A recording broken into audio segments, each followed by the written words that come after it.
Did you know that the last tech companies like Samsung and Google brought some crazy ideas to the people which were thrown in the trash by the universe? So today I'm going to talk about tech failures of the biggest tech companies where they couldn't rise for a few years just because of the failure of the company. Sony PlayStation. When I used to be a kid, I used to love playing in PSP, which is having a good quality of gaming experience and was completely new. And when they announced that they're going to launch the successor of PSP, the PlayStation Vita, I was very excited to play.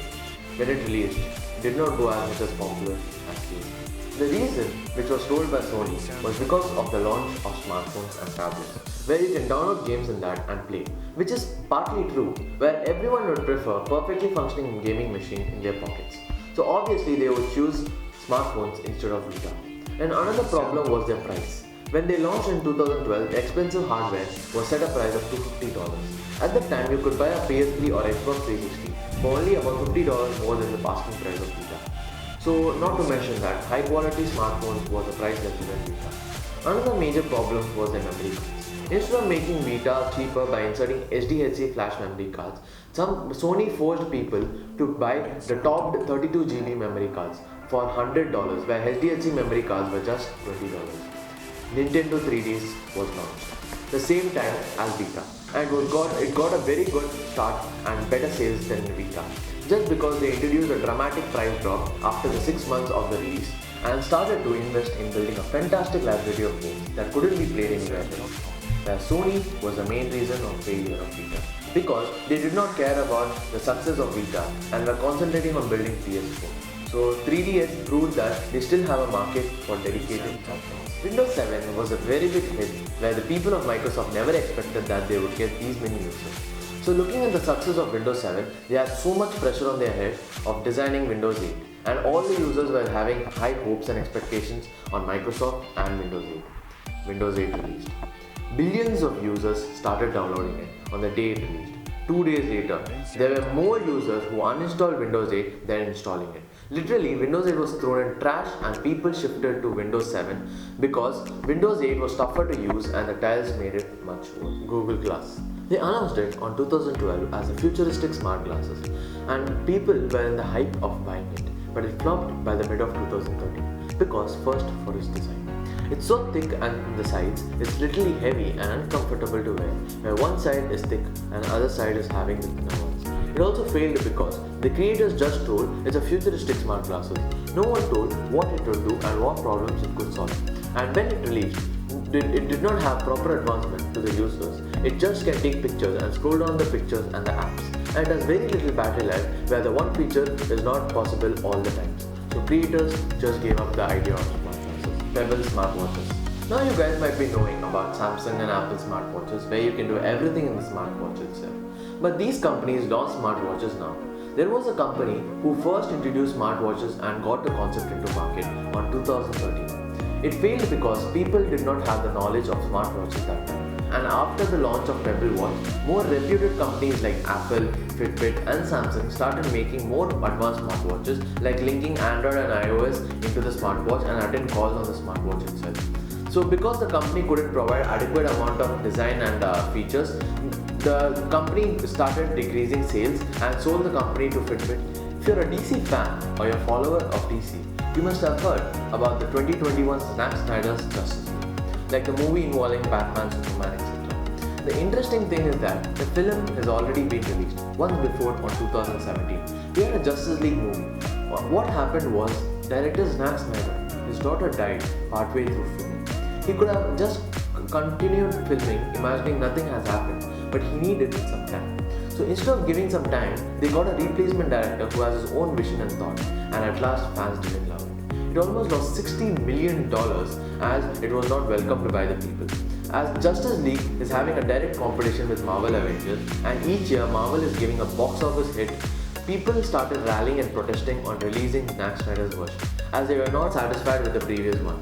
So they started filming the Zack Snyder and expected version released on 2021. Samsung Galaxy phone.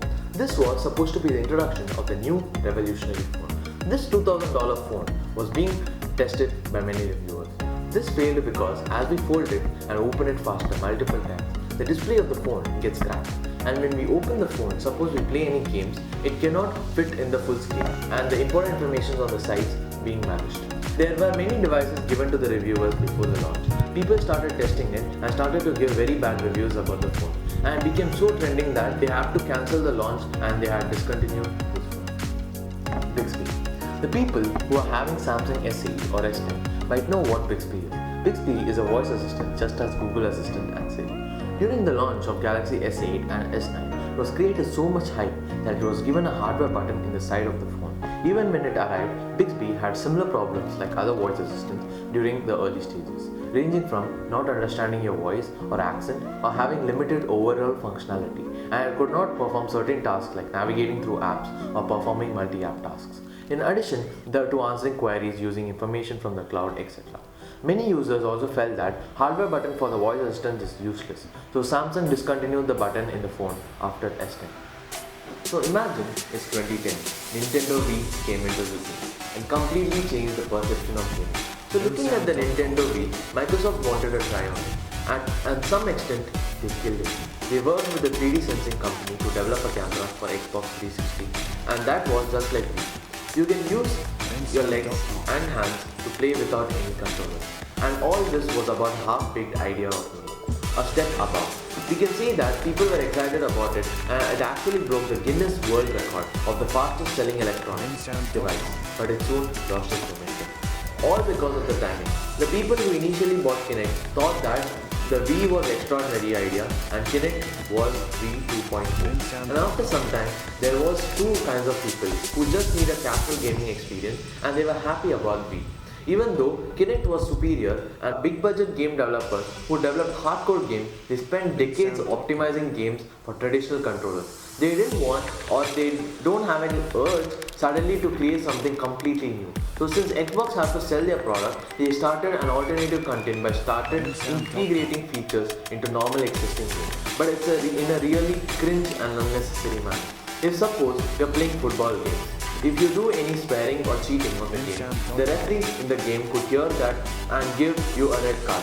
So in order to promote their advanced KINECT, they decided to announce that it is mandatory to buy KINECT with Xbox One. This means you have to buy the KINECT to get new Xbox. Let's talk about the new Xbox One. KINECT was not only the company's biggest blunder. Back in 2013, the company was in very good position. The previous Xbox 360 was a big thing. It was fairly priced and it was not like PS3. They had just to release a next generation console and do what they were doing, but the first problem was the name of the successor. They called it Xbox One, which would be fine if it was the first Xbox. Hence, it was the third, it caused unnecessary confusion. Especially next to Sony's PS3, PS4, it appears to be in seamless transition. It's going in an order. Second problem was that Xbox realized that people were increasingly using their consoles as a way to stream video content, but they mistakenly made that info to realize that they are going to launch an event just to explain about how to use the next generation console in a TV. Third problem is that as they decided to bundle KINECT in a default on Xbox One, the price was $100 more than PS. And during the launch, they said that you have to connect your internet once per day if you want to keep playing your games, just to make sure that you don't sell your games to other people. If you sell your games to other people, you would be locked to your online account. But on the top of this, you have to pay a $60 yearly subscription for online connectivity, even if you all wanted to access your Google or Facebook account. They also said that if you want a console that is not always online, just buy a blast of Xbox. This made PS4 to increase its sales and beat Xbox, which it did, and Microsoft is still facing the impact. Facebook scandal. This fail could be considered as the largest social media blunder up to date. So what happened was, back in 2014, millions of Americans were served up a quiz. It asked them questions about their behavior and psychology, as well as their friends, and made people log into their Facebook account to submit that form.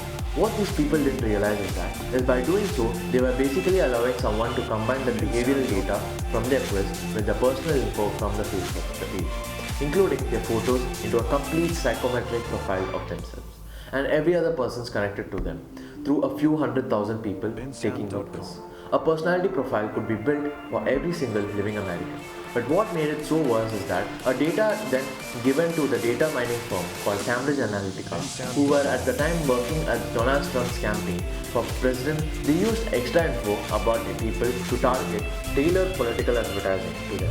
Things like what kind of message they would respond to and how many times to see their messaging so that they would end up voting the way that Cambridge Analytica wanted them to. This was horrific news for Facebook because even though they were the ones who are doing the bad thing, it was their platform that let it happen. It was their responsibility to make sure that user data was protected, and they didn't do that as the consequence was slapped with one of the biggest fines in the history for misconduct, about $5 billion, and a worldwide trending campaign to delete Facebook. So yeah, be careful again, Facebook. Don't do the mistake again. These are the tech fails I've caught you today. If you enjoyed watching my video, subscribe to Gadgets&Tech and share it to your friends. And follow my Facebook and Twitter accounts, link in the description. Catch you on my next video. Bye.